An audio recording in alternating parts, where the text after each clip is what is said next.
А там еще есть кость? Сомневаюсь. Что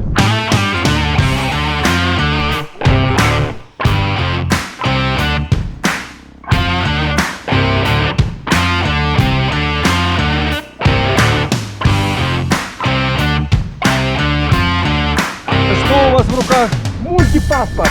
Ты думаешь, поможет? Я думаю, вряд ли уже все. Нормальненький такой склон, да? Окаменелось.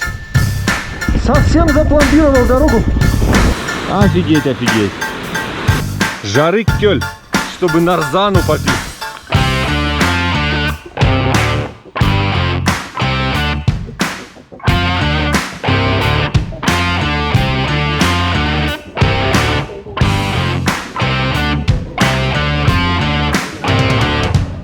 Бруснику ел хоть раз? Нет, не хочу.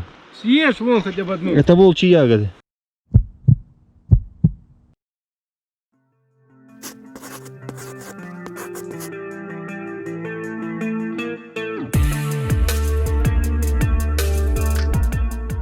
Друзья, всем привет! Это я, Максим, вы на канале Мотомаксимус. Нахожусь я сейчас на пародроме Чегем. Я приехал сюда вчера вечером, в пятницу после работы. Приехали мы вдвоем с моим товарищем. В прицепе 2 мотоцикла. Вот так вот выглядит мой лагерь с утра. Вчера уже разбивали его по темноте. Тем более я здесь первый раз, но благо у моего товарища есть здесь друзья. Они нас встретили, обогрели, накормили. Вот там вдалеке основная туристическая, скажем так, Мекка. Там стоят домики, кафетерий. Но мы немножечко отъехали, позиционировались вот здесь, на небольшом таком козыречке. Ну, чтобы и своими мотоциклами с утра никому не мешать, да и поток туристов там огромный, сами не хотели. Приехали все ради того, чтобы прокатиться сегодня по Чегемскому ущелью. Сегодня у нас на календаре уже начало октября месяца. Погода в этом году нас, мотоциклистов, избаловала, ну, просто безумно. Поэтому мы решили, что вот эта вылазка, она еще имеет место быть, она возможна. И сегодня задача у нас проехать от пародрома Чегем до конца Чегемского ущелья, посмотреть 2 заброшенные базы, посмотреть мертвый город, ну и все, что нам встретится на пути. Я вам скажу, почему мы сюда поехали именно сейчас, потому что вот сейчас начало октября, сейчас самые красивые леса. Листва еще не опала, но она уже желтая, бурая, красная, темно-зеленая, светло-зеленая. Погодка вы видите какая. Солнца пока не видно, но так как это пародром Чегем, и сюда съезжается куча людей, чтобы полетать на парапланах, они меня все во все голоса убеждают, что будет солнце, будет классная погода, тут свой микроклимат. Поэтому жду, когда проснется мой товарищ, и будем собираться, будем выезжать. А пока что утренний кофе. А кто это к нам идет? Да это же наш кормилец! Родненький ты наш, а? Завтрак подан, сэр. А ран и хычин? Нет. Капучино флэт. А, нет, не капучино флэт и хэчин. Капучин и хычин. Ну, типа того, да. Балует меня с утра, балует. Завтрак вот таким видом, но не каждое утро бывает. И без сахара, конечно же. Я же знаю, как ты любишь сахар. И Пойду добавлю. я забочусь о твоем здоровье.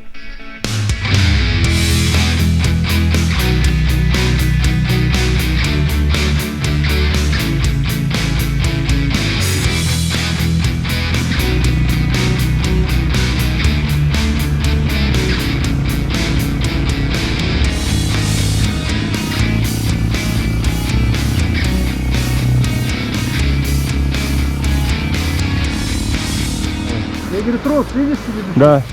Зиппайн. Зиплайн вот так через ущелье, обалдеть. А водичка какая, а? Зеленая, красота. Кстати, у нас отплатишь, ему прямо искупаться можно. Спасибо. Я пас.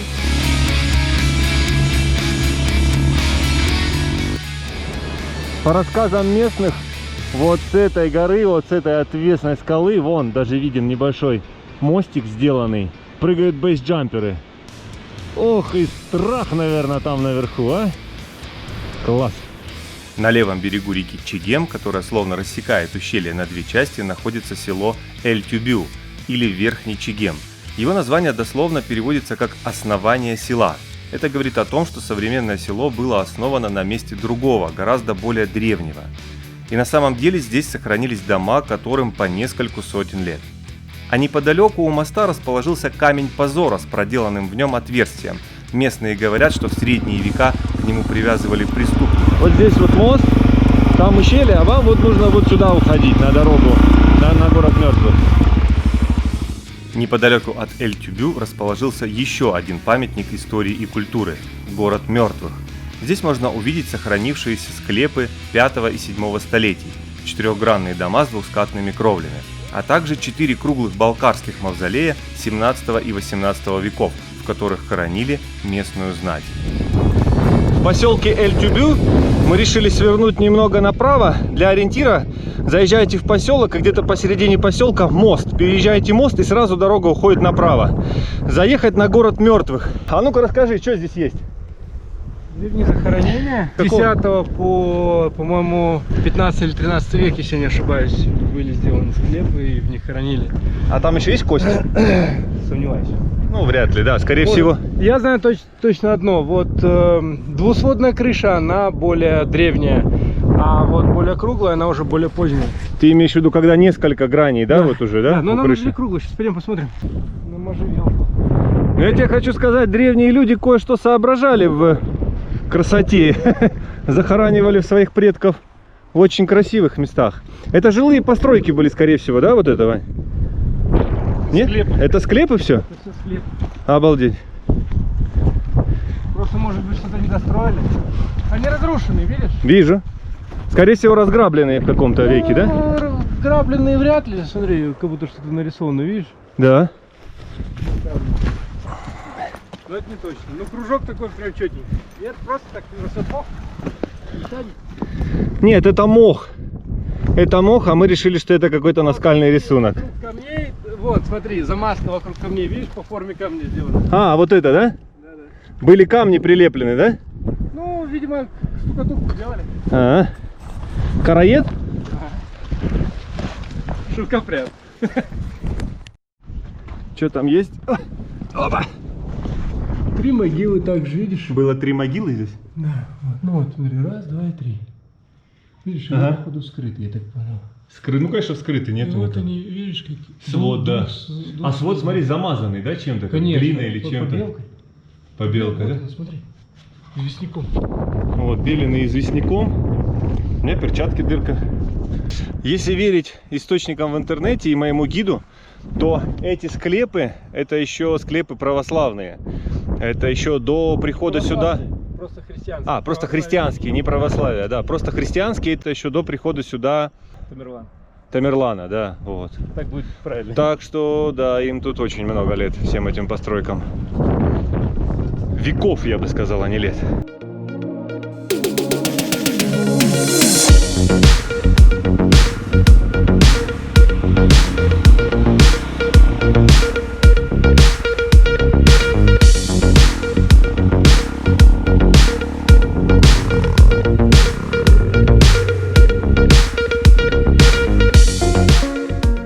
Следующим после Эль-Тюбю мы проезжаем поселок Булунгу.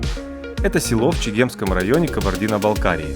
Административный центр муниципального образования сельское поселение Верхнечегемское. Судя по всему, статус села как административного центра стал причиной того, что вся главная дорога, проходящая через село, покрыта асфальтом и даже нарисована дорожная разметка. Название село получило от протекающей через него реки Булунгу-Су, впадающей в реку Чегем в этом месте. Сразу за поселком Булунгу находится погранзастава, которую по понятным причинам я не снимаю. Дело в том, что именно отсюда начинается 20-километровая приграничная зона, а в конце ущелья она переходит в 5-километровую приграничную зону с Грузией. Также с этого места начинается территория Кабардино-Балкарского высокогорного природного заповедника, и для нахождения на территории заповедника также нужен пропуск. Нам очень повезло, так как на пограничном КПП мы встретили главного егеря этого района и, объяснив, куда и зачем мы едем, мы без проблем получили пропуска на 1 день. Егерь объяснил нам, куда можно ездить и куда нельзя, также дал пару советов, куда нам лучше всего отправиться, чтобы увидеть самое интересное и самое красивое в этом ущелье. Двигаемся вперед по ущелью. И вот она красота, за которой мы приехали. Деревья желтые, зеленые, красные. Ох, ребята, повезло нам, повезло.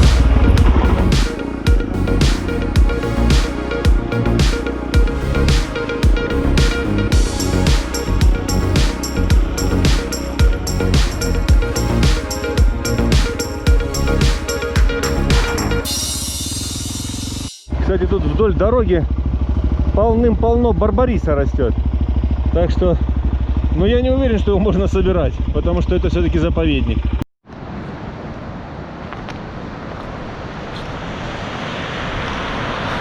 Нормальненький такой склон, да? Красиво.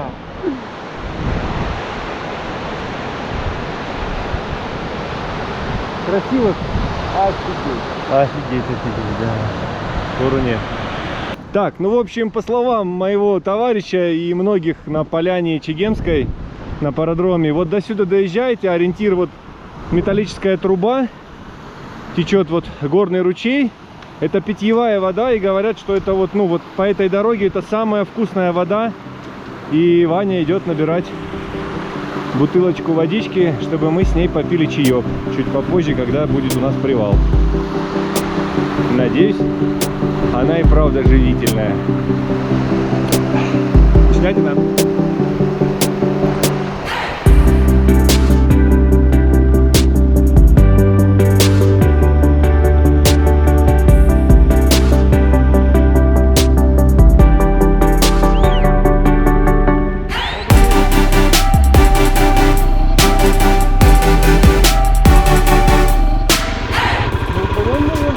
Заглуши. Сейчас посмотрим по картам, по моим, по модным.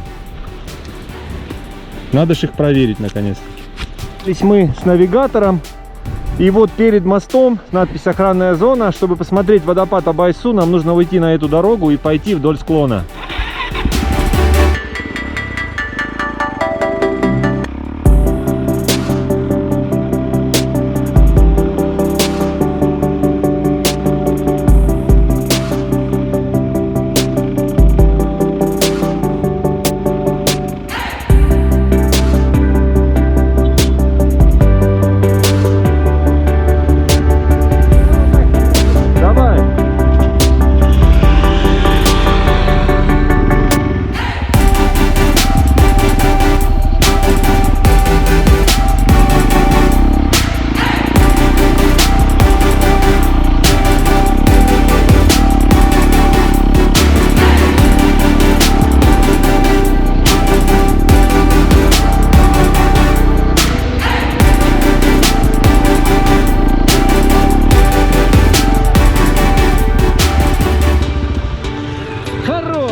А что туда идти? Водопад, пойдем. Не хочу. Пипец, что за картина. Не хочу. Я вначале оттуда посмотрю.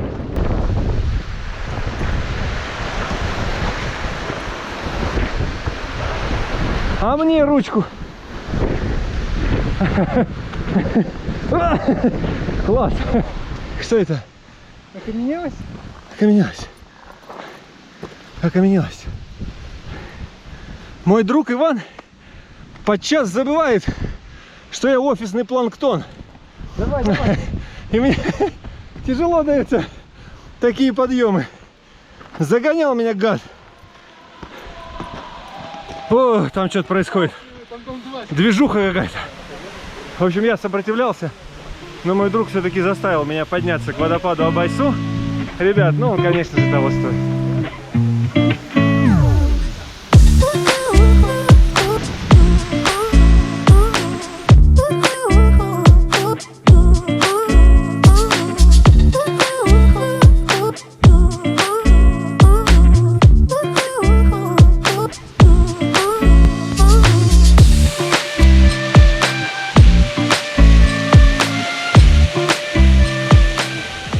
Все, в общем, уходим от водопада Абайсу. Чтобы сюда дойти, придется попыхтеть, но оно того стоит. Так что, если доедете, уже идите, попыхтите и полюбуйтесь на эту красоту. Ну и напоследок.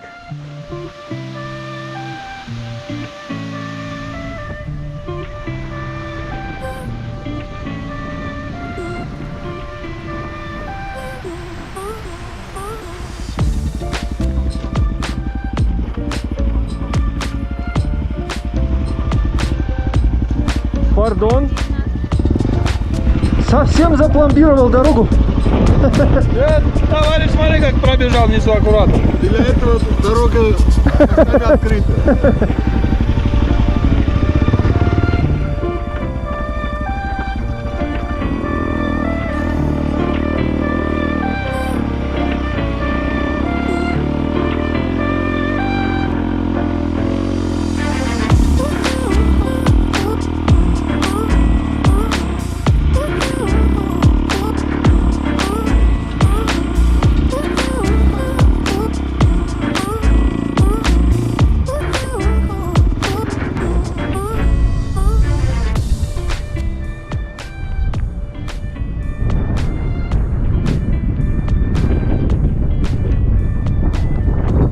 Шикарная смотровая, Вань.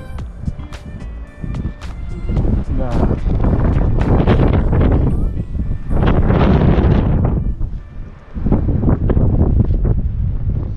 Вот там за спиной у меня водопад Абай-Су. Мы заехали на классную смотровую. С нее видно ущелье, откуда мы приехали.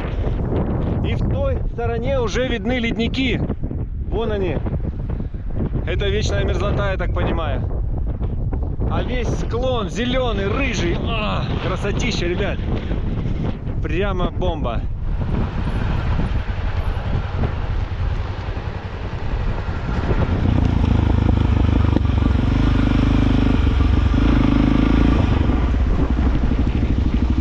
Тут все очень просто.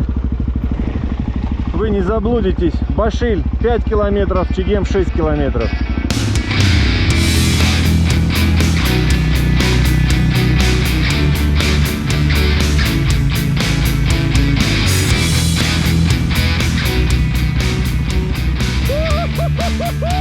Вот это да! Вот это ущелье, а, ребята? Бомба! Офигеть, офигеть!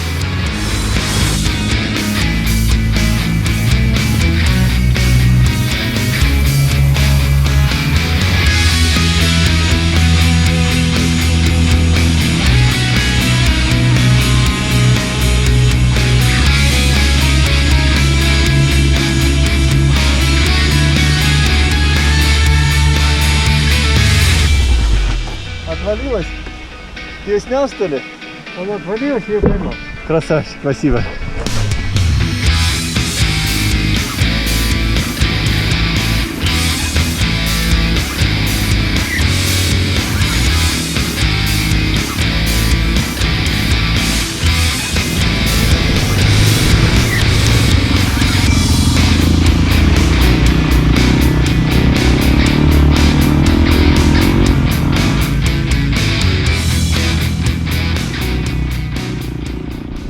А вот, а ну-ка покажите, Иван, что у вас в руках? Мультипаспорт.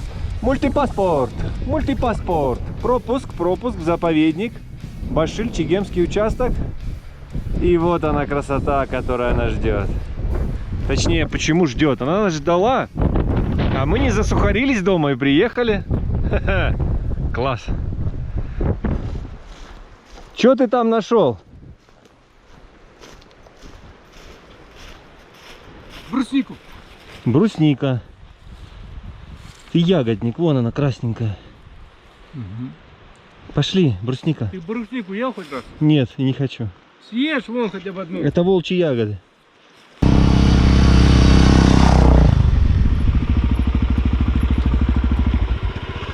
Добрый день.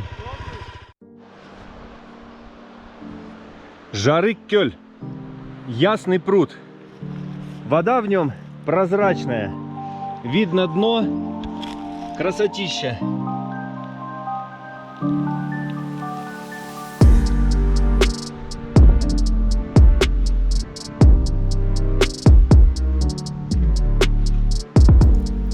Итак, мы добрались до высокогорной туристической базы Чегем. Находится она на высоте 2060 метров над уровнем моря, в ущелье гора Аус, являющемся правым ответвлением Чегемского ущелья. Турбаза расположена у подножья одной из красивейших вершин главного Кавказа – горы Тихтинген, высота которой составляет 4017 метров над уровнем моря. В советские времена турбаза была одной из колыбелей советского альпинизма и могла разместить до 200 человек. На базе сохранились каменные и деревянные корпуса, летние домики. Правда, большинство из них в удручающем состоянии. Но местные говорят, что не так давно турбазу выкупили частные инвесторы, которые планируют вернуть ей былую привлекательность. Вот стол, покушаем, разогреем и поедем дальше. Будем здесь лагерь, я думаю, никто не против. Сейчас мы горелочку достанем, готовим себе харчи, покушаем. Там за шиферной стеной шумит река. А это сегодня наш ресторан. Вам меню подать? Ты опять сам с собой разговариваешь? Конечно. Я не с собой разговариваю, чувак. Я разговариваю с многомиллионной армией моих подписчиков, понимаешь? Вода у меня, да? Да, доставай. Тем более у тебя же вода из горного родника. Уф. Так, у нас тефтели из говядины и каша рисовая с говядины. Я пошел добуду себе ложку. Давай. Ты из бересты ее вырежешь? Ты что думал? Не купил мухрен. Спасибо. Надо чуть-чуть выполнять. Нормально. А галеты, я так понял, постные, да? Как в Тут тюрьме, вот блядь. два вида. О, ништяк, смотри. Смотри, какая красота, а? Ха-ха-ха. В каких ресторанах такие блюда, а, ребята, подают? Я не знаю. Давай, кушай. Я имею в виду, сейчас к ним еще будет кусочки мяса. В общем, все, спасибо этому месту за привал. Мы покушали. И выдвигаемся сейчас до конца ущелья. Хотим посмотреть на ледники. Было написан знак: тропа к нарзанному источнику. Тут в ущелье где-то нарзан еще есть. Попробуем найти.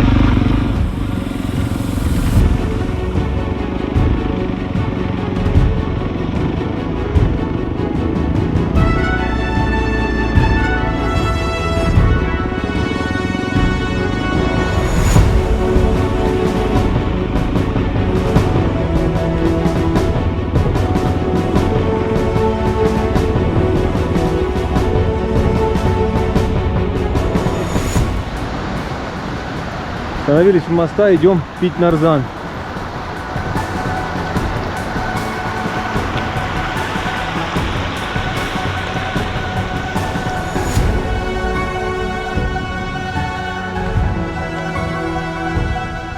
В общем, вот она карта. Мы приблизительно вот здесь. И отсюда уже начинается 5-километровая приграничная зона. И здесь уже Грузия.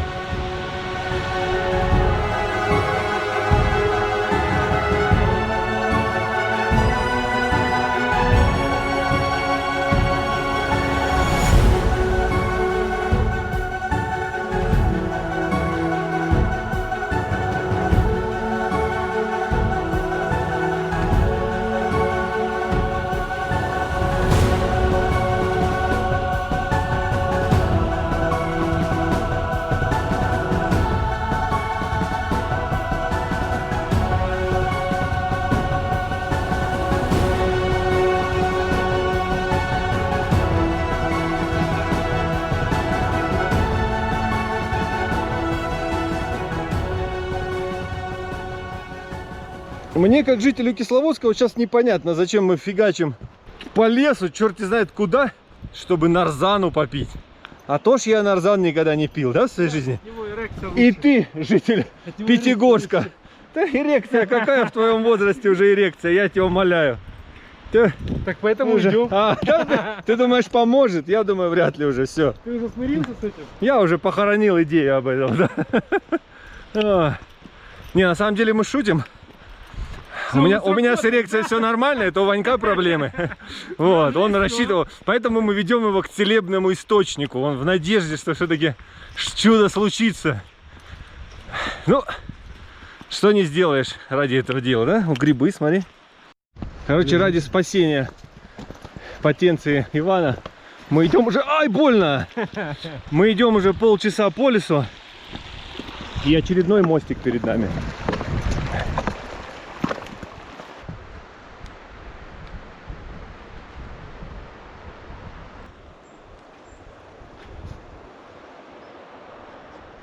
Что-то я уже порядком запыхался идти на этот нарзанный источник. Но здесь есть лавочка. А лавочка вот с таким вот видом.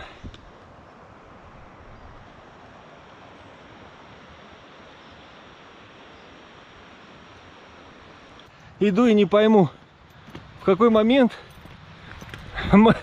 мы поступили неправильно, и наше мотопутешествие превратилось в пеший поход за нарзаном. И наконец-то житель Кисловодска, измученный нарзаном, нашел нарзанный источник в ущелье. Вот так он выглядит. Сейчас будем набирать водичку пить. Смотри, короче, можно ванну набрать. Да. Костер.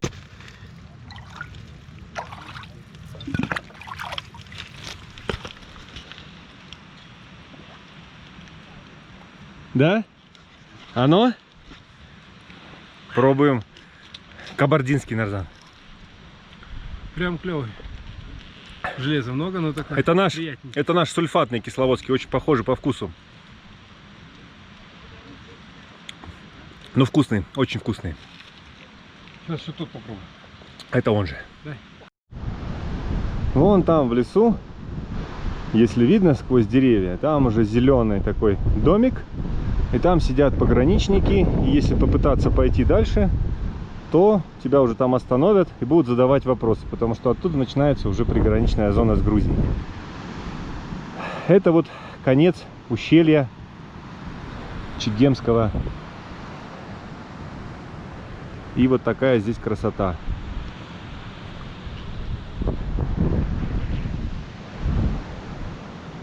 В общем, мы очень довольны тем, что свернули именно в эту сторону, ушли налево, потому что мы сейчас и с егерем поговорили, и с турпровожающими. Они говорят, ну, если вы, говорит, сюда приехали, посмотрели вот именно Чегем, то смысл уже на Башиль ехать нету, потому что вся красота здесь, вот именно ущелье раскрывается красивее здесь.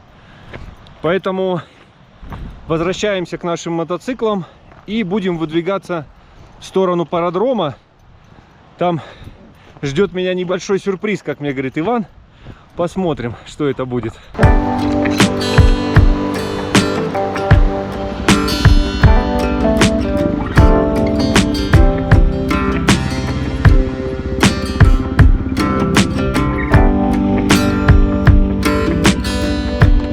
Егеря с доставкой.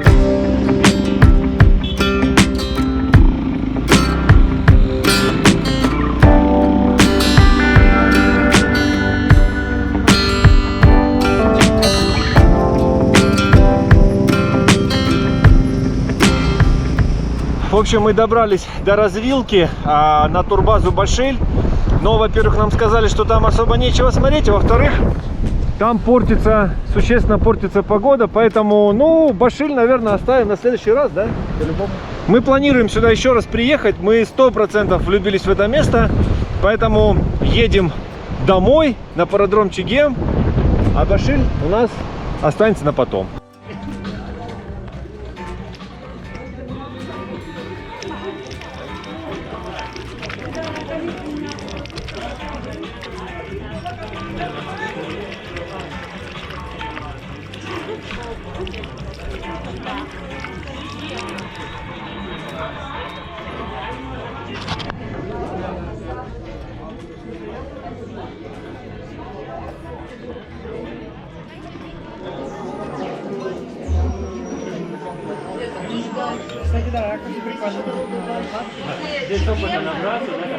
Ну все, мотики наши упакованы, мы отлично покатались. Если честно, нам безумно повезло с погодой, потому что, смотрите, все затянуло, крапает маленький дождик. Погода прям сегодня нам сделала огромный подарок. По поводу сюрприза, который мне обещал мой друг, оказывается, он хотел пристрастить меня к парапланеризму и сказал, что обязательно я пролечу с одним из лучших инструкторов на этом пародроме, и мне покажут, что это такое. Ссылочку на этого инструктора я обязательно оставлю, но, видите, погода не дала мне полетать. А это значит, есть смысл вернуться сюда еще раз и еще раз посмотреть эти места, может быть, в следующем году, или как будет такая возможность. Заканчиваем фильм, друзья. Ну и, как всегда, по традиции, путешествуйте и всем добра!